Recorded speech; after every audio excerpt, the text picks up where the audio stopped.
Sadakta mpenzi mtazamaji popote pale ulipo, shukrani sana kwa kujiunga nasi.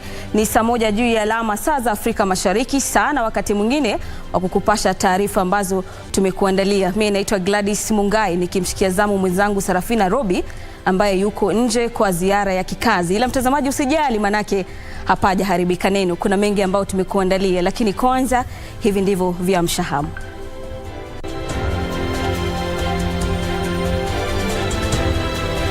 Mkurugenzi wa mashtaka ya umma Nurdin Haji atetea uteuzi wake kuwa mkurugenzi wa idara ya ujasusi. Mrengo wa Azimio la Umoja wa Kenya wakariri kuwa mswada wa fedha wa mwaka 2023 utawarundikia mzigo zaidi wa Kenya. Na mwanamume adaiwa kumuua mkewe katika kaunti ya Baringo kufuatia ugomvi walipokuwa wakibugia pombe.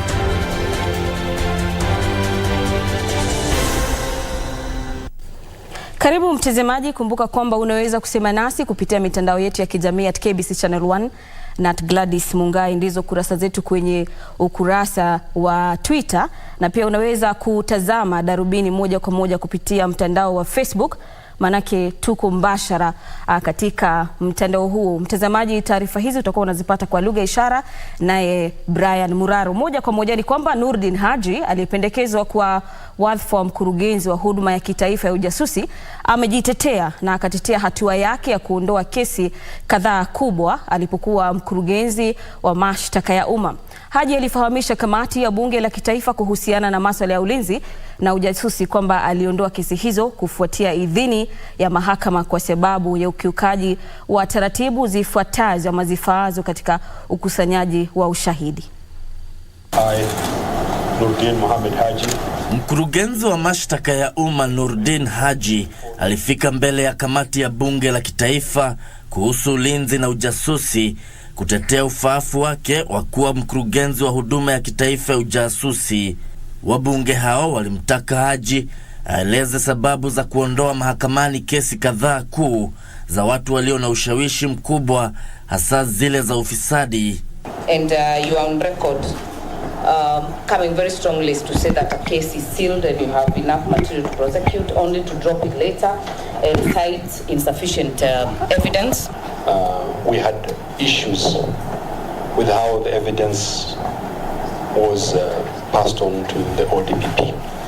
In some of the cases, the investigating officers themselves submitted affidavits to say that they produced evidence that was not complete, that some of the evidence were actually tampered with and some were even forged.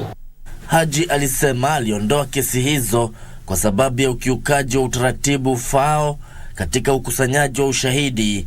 Despite the fact that those cases and the withdrawal would have brought a dent on my career, I had to make that decision because that was in furtherance of the rule of law, and I had to safeguard against miscarriage of justice. And it doesn't matter who that person is, whether it's a person of interest, whether it is a senior citizen in the country or not. And that is a decision that I made, and I do not regret making it. Haji ambaye awali alihudumu kama naibu mkurugenzi wa huduma ya kitaifa ya ujasusi aliwaeleza wabunge hao kuhusu mipango yake ya kuimarisha ukusanyaji wa habari za kijasusi endapo uteuzi wake utaidhinishwa. And I have come up with a strategic plan that I hope or that I envision, if given the opportunity by you and if I'm affirmed by the committee and parliament. And it is centered on people, systems and processes. Mteule huyo alitoa wito wa kufanyia marekebisho sheria ili kuruhusu ripoti za kijasusi zitumiwe mahakamani kama ushahidi ili kuepusha kurejelewa kwa visa kama mauaji ya Shakahola. Gishoki Washira, Darubini. Mtazamaji, tukiachana na taarifa hiyo ya Gishuki Washira, ni kwamba muungano wa Azimio la Umoja wa Kenya umepuzilia mbali mswada wa fedha wa mwaka 2023 uliopendekezwa na kuutaja kama mzigo kwa wafanyikazi ambao tayari wanakabiliwa na hali ngumu ya kimaisha na kiwango cha juu cha gharama ya maisha. Wakati wa mkutano wa wabunge wanaoegemea muungano huo ulioandaliwa leo, Azimio waliutaka mrengo wa Kenya Kwanza kuanza kuandaa chaguzi ndogo katika maeneo ambayo wabunge wa chama cha Jubilee wamejiunga na mrengo wa Kenya Kwanza kwa mujibu wa katiba. Aidha, Azimio imeupa muungano wa Kenya Kwanza makataa hadi saa 6 usiku leo kujibu matakwa waliotoa. Akiongea wakati wa mkutano wa wabunge wa mrengo wa Azimio la Umoja uliohudhuriwa na wabunge patao 130, kiranja wachache katika bunge la taifa Opiyo Wandayi alisema mswada wa fedha uliopendekezwa hautakuwa manufaa kwa Wakenya ambao tayari wanakabiliwa na hali ngumu ya kiuchumi. We oppose increased taxes on startups and small businesses. We oppose increased taxes on fuel, which will raise the cost of the product by at least Kenya shillings 10 per litre. Azimio is of the view that this finance bill takes us back to the 1980s.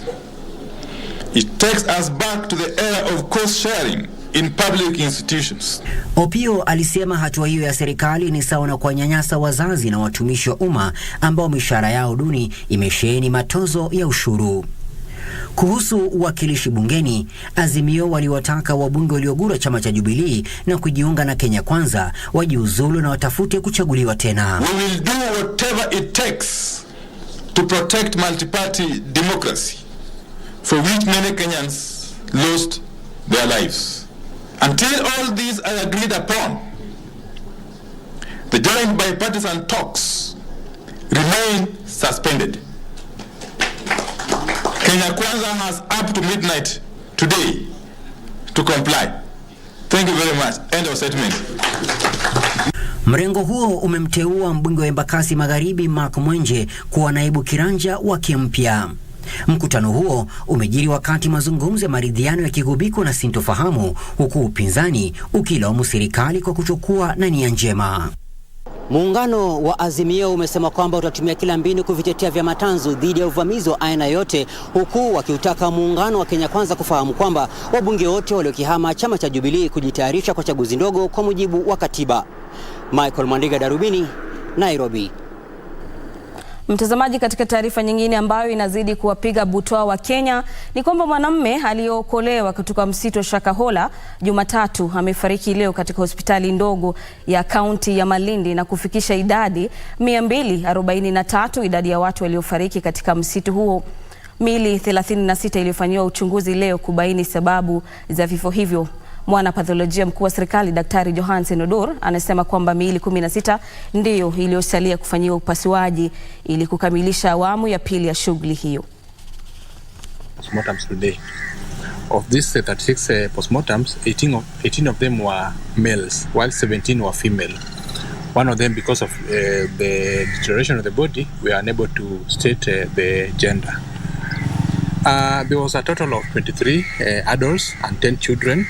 And 3 of them also, because of deterioration, we are unable to state the gender. As per the condition of the bodies, one of the person we did autopsy on was a fresh body, because he's someone who died in the ward last night. And it's a person who actually had been recovered at the scene yesterday, and he was in a very bad state.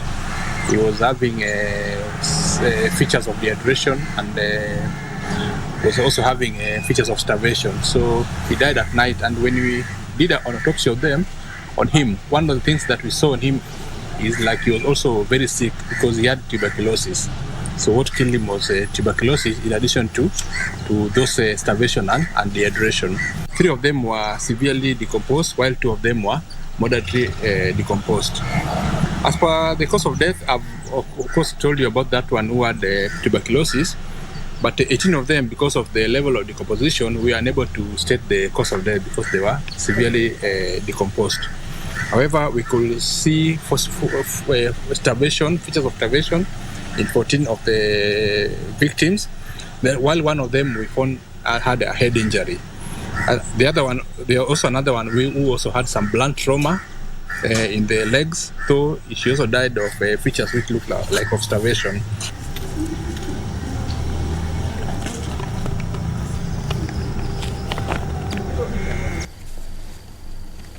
Kwingineko mtazamaji, ni kwamba tukielekea katika kaunti ya Baringo, mwanamke mmoja ameaga dunia katika kata ndogo ya Kibojos, Kiptagich katika kaunti ya Baringo. Kata hii ni baada ya kudaiwa kushambuliwa na mumewe. Majirani wanasema kwamba mkasa huo ulitokea baada ya vita kuzuka kati ya wawili hao walipokuwa wakinywa pombe haramu katika kituo kimoja. Mwanamume huyo yasemekana kwamba alimdunga mkewe kisu mara kadhaa kwa mshale wenye sumu. Wakazi wanalaumu utawala wa sehemu hiyo kwa kuwaruhusu wauzaji na unywaji wa pombe haramu. Pia wakazi wanasema kwamba kisa hicho ni cha 5 kwa sasa kutokea katika sehemu hiyo siku za hivi majuzi. Tulikuwa na madam mwingine ameenda Londiani. Hiyo alikuwa mkali sana. Huyu alikuwa anakuja, nikikuja kupata yeye anakuja kunisaidia. Sasa nduru, uelewe mwenye ameua, uelewe mwenye ameanza. Na hakuna mtu anapiga hii bombe ishe. So wakati hii mambo kisa imetokea, hii vita imekuwa kwa muda mrefu. Wa familia wanapikana mara kwa mara. Na hakuna kiongozi yote anachukua hatua. Sasa kisa ya leo sasa imehappen na mtu amekufa. Mtazamaji, zimekatika dakika 11 tu baada ya saa 1 saa za Afrika Mashariki. Tunakwenda mapumzikoni. Usiondoke.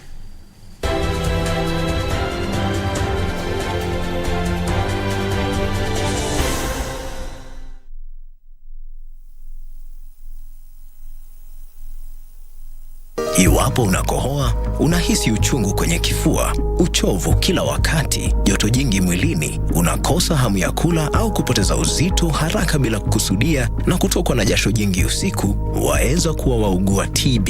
Sasa wewe ni mtoto mdogo wewe. Mimi na tata yangu. Wewe una miaka ngapi? Mimi 16. Kuna mahali mimi nishaikosana na wewe ama umesikia ati nimeipa mahali pesa? You are very romantic and professional. Sina swali ingine kwa bibi yangu. TB yaweza kuangamiza jamii yako. Usikubali. Matibabu ni bila malipo katika hospitali zote za serikali.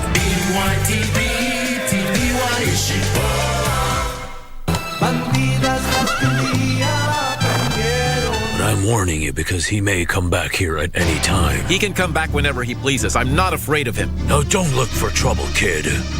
You must know that an enemy like Olegario Montoya is not easy at all. I am a serious person too, Mr. Alhure. And I'm going to check this folder very carefully. And if everything is the way you say, I will give you your check. The problem is that my life is at risk here, dear counselor. You don't know Olegario Montoya.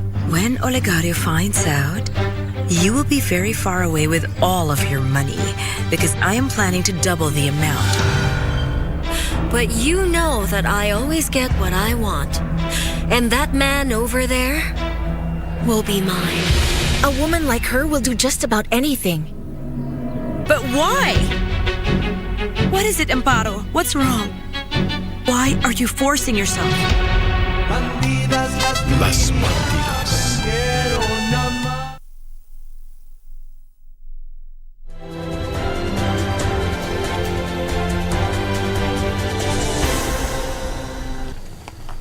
Karibu tena mtazamaji, lakini kabla ya kukupasha taarifa nyinginezo ni kwamba taarifa ambazo zinafikia chumba chetu cha habari ni kwamba mwenyekiti mwenza wa kamati ya maridhiano Otiende Amolo amemwandikia mwenyekiti mwenza kwenye muungano wa Kenya Kwanza akimwarifu kwamba yale mazungumzo ya maridhiano hayatakuwa yanaendelea kutokana na misimamo mikali ya serikali. Tutakuwa tunasubiri tu kuona upande wa Kenya Kwanza utakuwa unasema nini kutokana na mrengo wa Azimio la Umoja kujitoa rasmi katika mazungumzo hayo.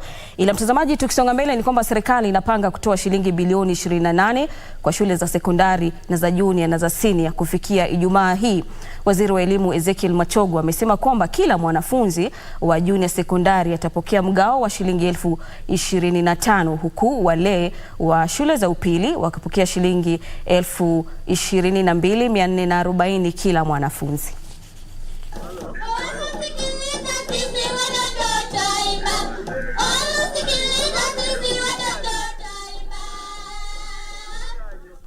That we are releasing the fund this week, 15,040 in the junior primary secondary.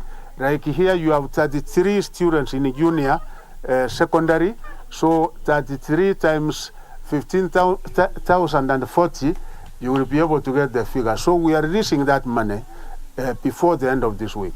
Again, the other money that the government is also going to release before the end of Friday, before the end of this week, is a capitation for senior secondary schools, where government gives 22,240 per child. We are also releasing that money before the end of this week to all our schools countrywide. And the amount of money that the government... ICT is the game changer. ICT is the only means of creating jobs. We no longer have the white-collar jobs. The jobs that we have today are digital jobs.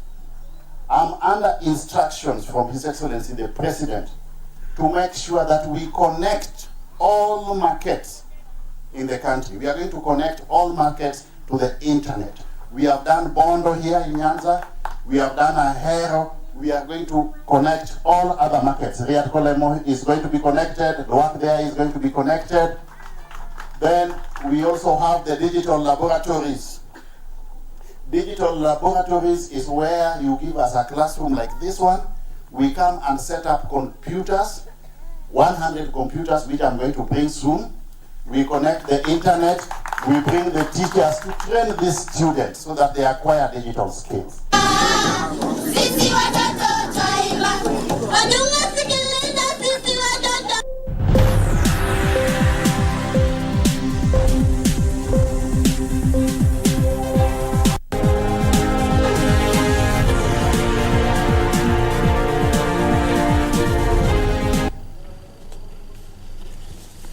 Karibu mtazamaji, na kwenye safu ya biashara ni kwamba wekeza nchini Kenya na unufaike na maeneo ya kutayarisha bidhaa zinazouzwa nje na maeneo maalum ya kiuchumi. Huu ni ujumbe wa katibu wa wekezaji Abubakar Hassan kwa wawekezaji wanaohudhuria kongamano la 3 la kimataifa kuhusu uwekezaji nchini Kenya.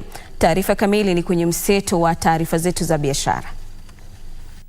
Serikali imezindua vivutio kadhaa kama likizo za ushuru kwa kampuni, kuondoa ushuru wa uagizaji bidhaa na ule wa ziada wa thamana VAT, kuharakisha taratibu za kuidhinisha uwekezaji katika maeneo maalum ya kiuchumi na yale ya kutayarisha bidhaa za kuuza nje. Katibu wa uwekezaji Abubakar anasema utekelezaji wa mkataba wa mpango maalum wa utekelezaji shughuli unaweza kutoa fursa ambapo wawekezaji wanaowekeza katika mipango mikubwa wataweza kujadilia vivutio zaidi kutoka kwa serikali. As a country, we also have a special operating framework called SOFA, anchored in law, through which investors making high value strategic investment that we're going to transform this country to negotiate additional incentives with the government. Kwingineko, mipango inafanywa kuhesabu wanyamapori mwaka ujao ili kubainisha hali ya sekta ya wanyamapori na pia kutambua changamoto ibuka humo nchini. Serikali inasema sensa hiyo itatumiwa kutambua athari za kiangazi kwa wanyamapori katika maeneo mbalimbali ya humo nchini ambayo yameathiriwa na ukame. We needed an institute and a roadmap that can actually guide us in terms of the information and the data that we are collecting across the country. Na hatimaye, ushirikiano kati ya sekta za umma na binafsi kutasaidia kufadhili mpango wa ujenzi wa nyumba za bei nafuu na kuwezesha fedha za umma kutumiwa kwa huduma nyingine. Hii ni kulingana na mkurugenzi wa kampuni ya Olive Peter Gitau, anayesema ingawa ada ya 3% ya kufadhili mpango huo ni wazo nzuri, hali ngumu ya kifedha inayowakumba Wakenya kwa wakati huu itawaongezea wafanyakazi mzigo zaidi endapo watakatwa pesa hizo. Hivyo basi ingefaa serikali kutafuta njia mbadala. Contributing as an employer on average 2,000 and I have 100 employees. That translates to how much? To 2 million. That will be on my wage bill, which was not prepared for. So, and one, a lot of vagueness in terms of how even my employer will acquire that house. Yeah, my employee will acquire that house. We don't have any clarity on that. Ndutamo Kami, Darubini.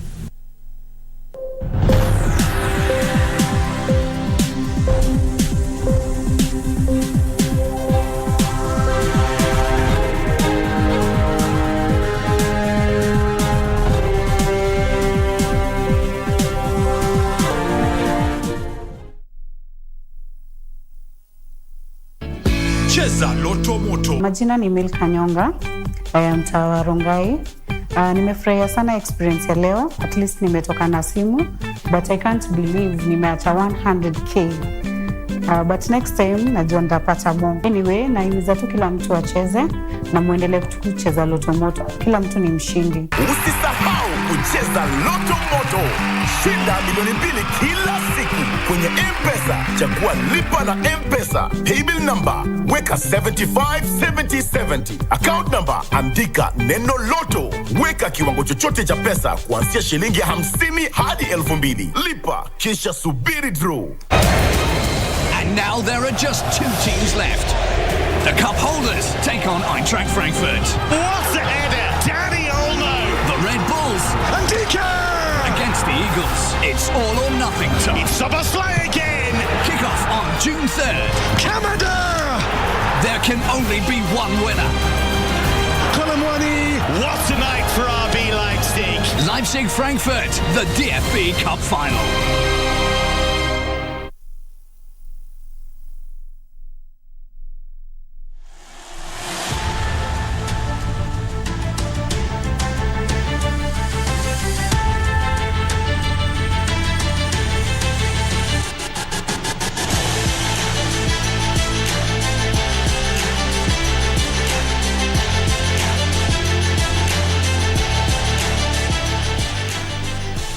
Mtazamaji, baada ya mwenzangu Gladys Mungai kuwajibika, karibu sasa tujitose nyugani.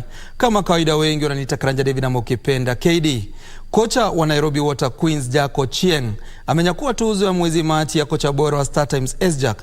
Ochieng alipokea tuzo hiyo baada ya kuiongoza Nairobi Water Queens kuhifadhi taji ya wanawake ya ligi kuu ya mpira wa mikono humu nchini. Nairobi Water ilitoa taji hiyo baada ya kuandikisha ushindi wa mabao 28 kwa 25 dhidi ya Ulinzi Sharks kwenye mechi ya kusisimua iliyochezwa tarehe 25 mwezi Machi. Kufuatia ushindi huo, Ochieng alipokea kitita cha shilingi 100,000, kombe na televisheni ya inchi 55 kutoka kwa kampuni ya Star Times na ambao ndio wadhamini wakuu wa tuzo hizo. I don't have words, especially for the Sports Journalists Association of Kenya in conjunction with Star Times for coming with this noble idea to encourage coaches, to motivate coaches to go to the next level. I understand the competition was very high, was very stiff. Ochieng ni mshindi wa 5 wa tuzo hizo baada ya Dennis Mwanja wa timu ya taifa ya raga ya wanawake Lionesses mwezi Novemba, huku Brian Matthews wa NCPB, Meshak Senge na Zakari Aura wa Butali Warriors wakiwa miongoni mwa makocha wengine waliopokea tuzo hiyo.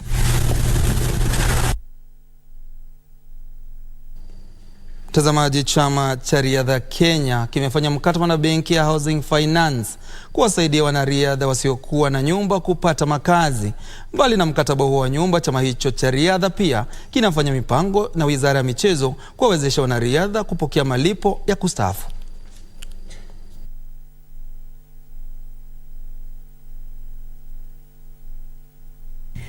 Wanariadha wengi waliowakilisha taifa hili katika miaka ya awali na kushinda nishani kwenye mashindano mbalimbali ya kimataifa wamejipata katika hali ngumu punde tu wanapostaafu. Mkataba baina ya chama cha riadha Kenya na benki ya Housing Finance utawasaidia wanariadha kujenga makazi na pia kununua ploti za ujenzi, huku wakilipia asilimia fulani ya pesa, nayo benki hiyo ikilipia asilimia iliyosalia ambayo itarejeshwa kwa muda usiozidi miaka 15.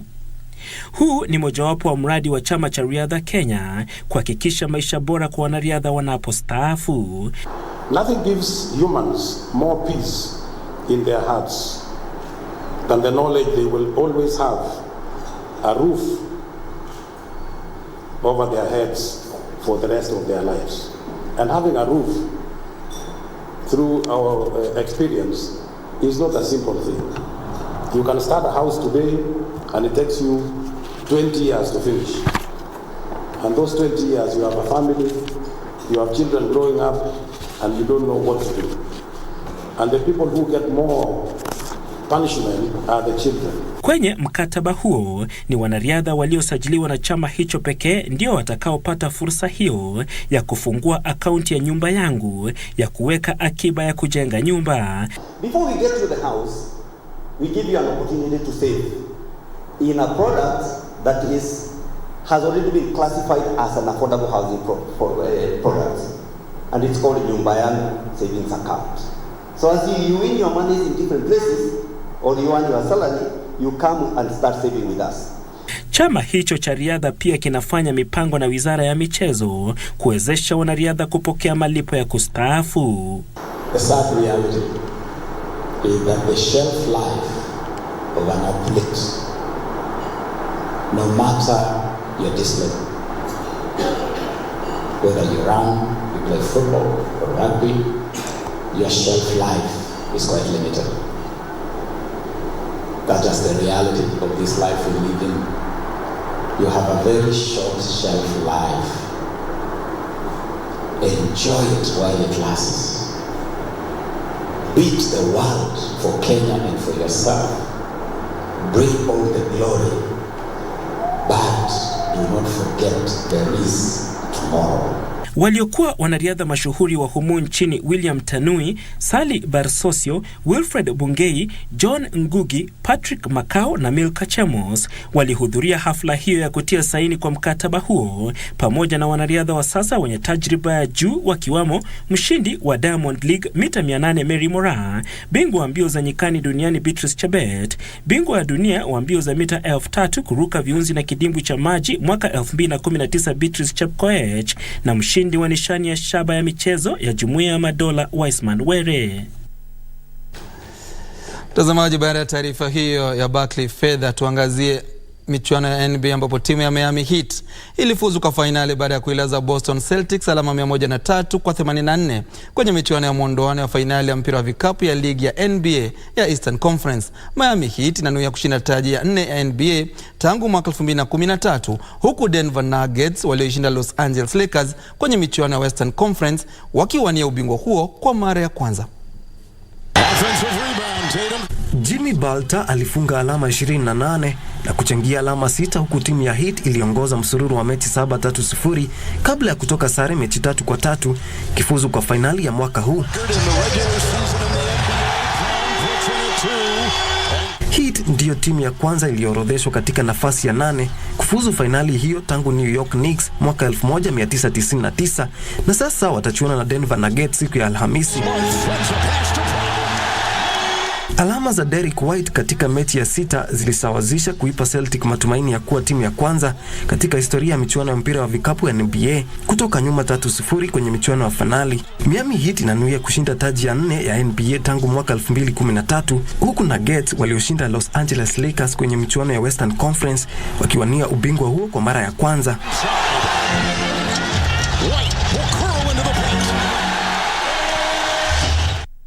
Mtazamaji, mpiga picha wangu Munani shabiki wa Real Madrid na Arsenali na vile vile Nets. Timu zake zote msimu huu umekuwa ukisuasua. Sina mengi, na rejesho usukani kwake Gladys Mungai kama kawaida. KD, bye bye.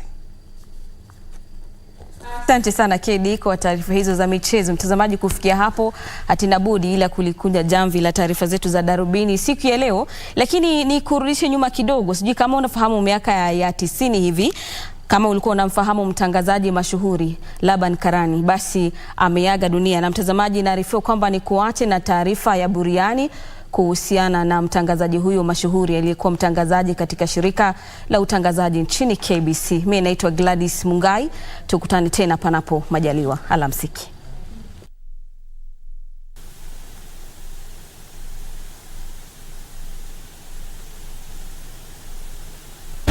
And this is a very sad moment for the family. But the Bible tells us that we should thank God at all times. So we are relying on the strength that we are getting from God to pull through. We continued with treatment. And then in the last 1 year, he was now being treated for diabetes and hypertension. And it got more complicated. And in the last few months, he was in and out of hospital. And then he succumbed finally to the disease of diabetes and hypertension.